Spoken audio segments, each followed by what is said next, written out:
வணக்கம். திசைகளின் 10 மணி செய்திகள். தலைமை நீதிபதி பதவிக்கால நீட்டிப்பு குறித்து எந்த தகவலும் இல்லை. தலைமை நீதிபதி துன் தெங்கு மைமுன் துவான் மாட் தனது பதவிக்கால நீட்டிப்பு குறித்தும் மற்ற 2 நீதிபதிகளின் பதவிக்கால நீட்டிப்பு குறித்தும் எந்த தகவலும் இல்லை என்று தெரிவித்துள்ளார்.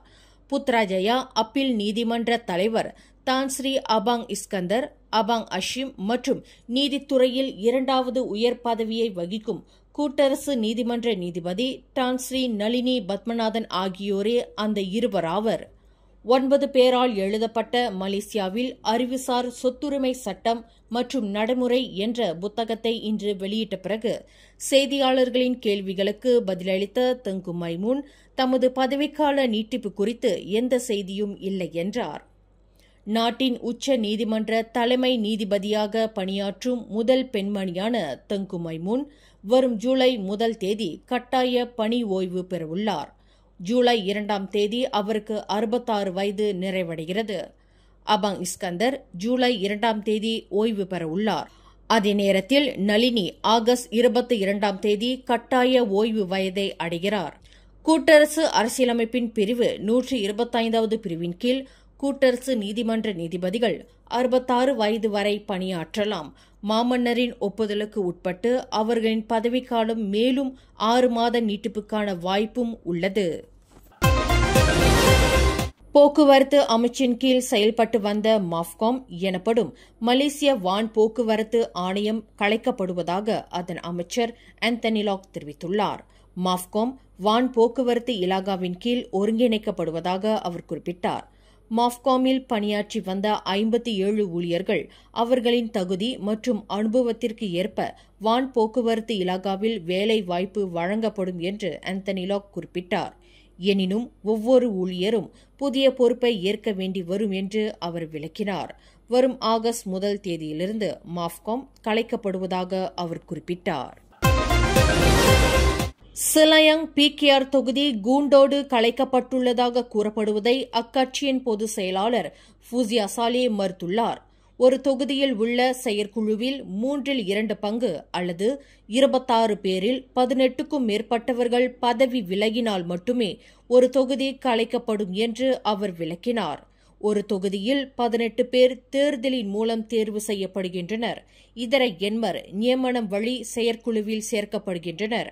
ஆக ஒட்டுமொத்தத்தில் 26 பேர் தொகுதி பொறுப்பாளர்களாக இருப்பர் என்று அவர் தெளிவுபடுத்தினார்.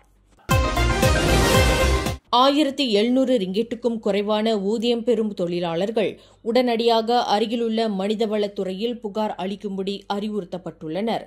கசுமா எனப்படும் மனிதவள அமைச்சு இன்று வெளியிட்ட ஒரு அறிக்கையில் இது தொடர்பான புகார் நீதிமன்றத்தால் உறுதிப்படுத்தப்பட்டால் தேசிய ஊதிய ஆலோசனை மன்றம் சட்டத்தின் 44வது பிரிவின்படி பாதிக்கப்பட்ட தொழிலாளர்களுக்கான சம்பளம் மற்றும் இதர அலவன்ஸ் தொகையை வழங்கும்படி முதலாளிக்கு உத்தரவிடப்படலாம் என்று அது கூறியது. இந்த நாட்டில் தொழிலாளர்களின் நலன் மற்றும் உரிமைகளை பாதுகாக்க நிர்ணயிக்கப்பட்ட குறைந்தபட்ச ஊதிய விதிமுறைகளை பின்பற்ற அனைத்து தரப்பினரும் கடமைப்பட்டுள்ளனர். 2024 ஆண்டுக்கான குறைந்தபட்ச ஊதிய உத்தரவின் கீழ் ஊழியர்கள் குறைந்தபட்ச சம்பளம் பெறுவதை உறுதி செய்ய முதலாளிகள் கடமைப்பட்டுள்ளனர்.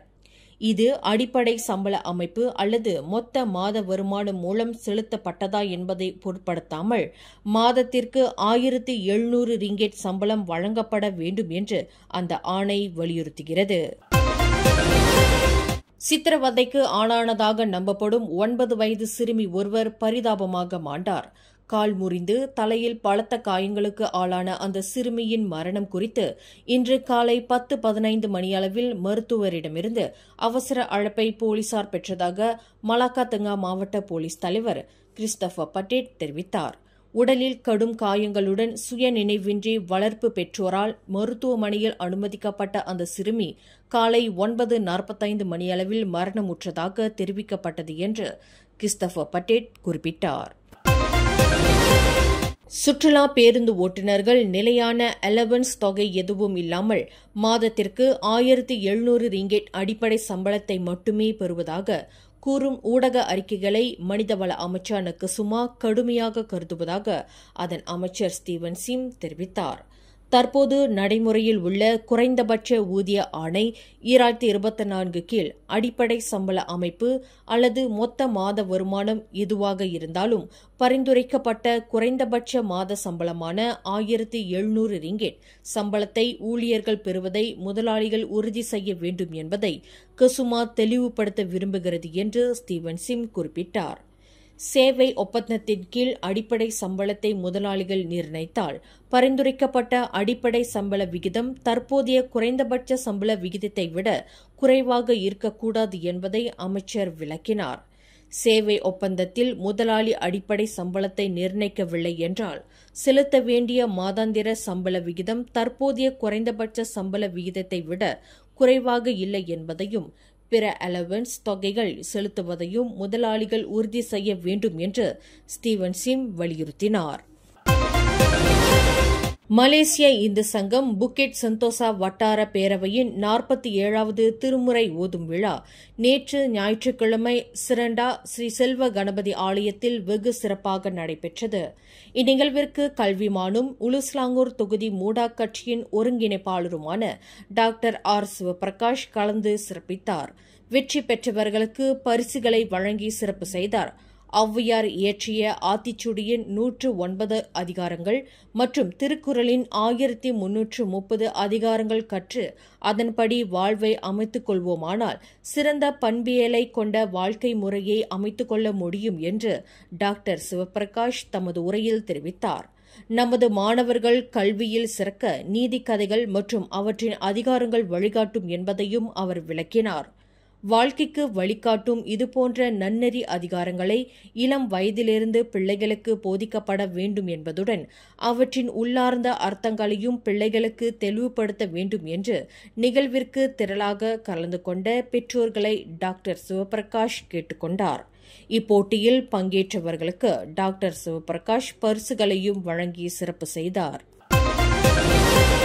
சபா கோத்தாகினபாலுவில் நேற்று நடைபெற்ற ஊழலுக்கு எதிரான பேரணி ஒன்றில் பிரதமரின் உருவப்படத்தை நேரித்த சில நபர்களின் நடவடிக்கை குறித்து போலீசார் விசாரணை செய்து வருகின்றனர். இந்த பேரணியில் சபா மலேசிய பல்கலைக்கழகத்தைச் சேர்ந்த மாணவர்கள் சம்பந்தப்பட்டுள்ளதாக தெரிகிறது. பொது இடத்தில் இந்த பேரணி நடத்தப்பட்டது அச்சத்தை ஏற்படுத்தியுள்ளது. இதனை சுற்றுப்பயணிகளும் நேரில் பார்த்துள்ளனர் என்று சபா போலீஸ் தலைவர் ஜவுதே டிக்கும் தெரிவித்துள்ளார்.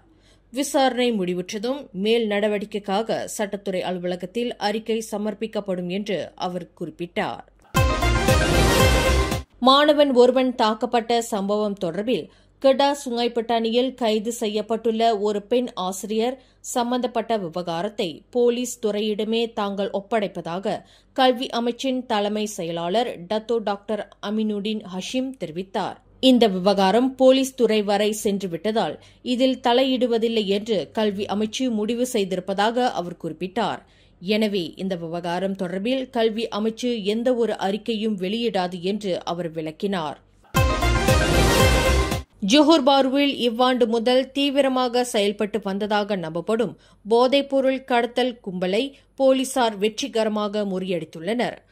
ஜோஹர் பாரு வீடமைப்பு பகுதியில் போலீசார் மேற்கொண்ட 2 வெவ்வேறு சோதனை நடவடிக்கைகளில் 71 மில்லியன் ரிங்கெட் பெறுமானமுள்ள போதைப்பொருள் மற்றும் இதர பொருட்கள் கைப்பற்றப்பட்டதாக ஜோஹர் மாநில போலீஸ் தலைவர் கமிஷனர் டத்தோ எம் குமார் தெரிவித்தார். கடந்த ஜூன் 14ஆம் தேதி இரவு 7:30 மணிக்கு தொடங்கி மறுநாள் அதிகாலை 5 மணி வரை இந்த சோதனை நடத்தப்பட்டதாக டத்தோ குமார் குறிப்பிட்டார். மாய்கா உதவி தலைவரும் முன்னாள் துணை அமைச்சருமான டத்தோ தி முருகையா விபத்துக்குள்ளானார். வடக்கு தெற்கு நெடுஞ்சாலையில் பாங்கிக்கு அருகில் நேற்றிரவு 8:30 மணியளவில் அவர் விபத்துக்குள்ளானதாக ஊடக தகவல்கள் கூறுகின்றன. ஜோஹர் பக்கிரி மாய்கா டிவிஷன் கூட்டத்தை தொடக்கி வைத்த பின்னர் கோலாலம்பூருக்கு வாகனத்தில் திரும்பிக் கொண்டிருந்த போது இந்த சம்பவம் நிகழ்ந்தது. முன்புறம் சென்று கொண்டிருந்த வாகனம் திடீரென்று நின்றதை தொடர்ந்து அந்த வாகனத்தை மோதுவதிலிருந்து தவிர்க்க முற்பட்டபோது டத்து முருகையாவின் வாகனம் வேக கட்டுப்பாட்டை இழந்ததாக கூறப்படுகிறது. எனினும் ஓட்டுநர் காரை கட்டுப்படுத்துவதில் வெற்றி கண்ட போதிலும் டத்து முருகையாவிற்கு கழுத்தின் பிடரியில் பலத்த அடி ஏற்பட்டது. மேலும் செய்திகளை தெரிந்து கொள்ள கீழே இருக்கும் பெல் பட்டனை அழுத்துங்கள். உங்கள் மகிழ்ச்சியை வெளிப்படுத்த லைக் மற்றும் ஷேர் செய்யுங்கள். தொடர்ந்து திசைகளோடு இணைந்திருக்க சப்ஸ்கிரைப் செய்யுங்கள்.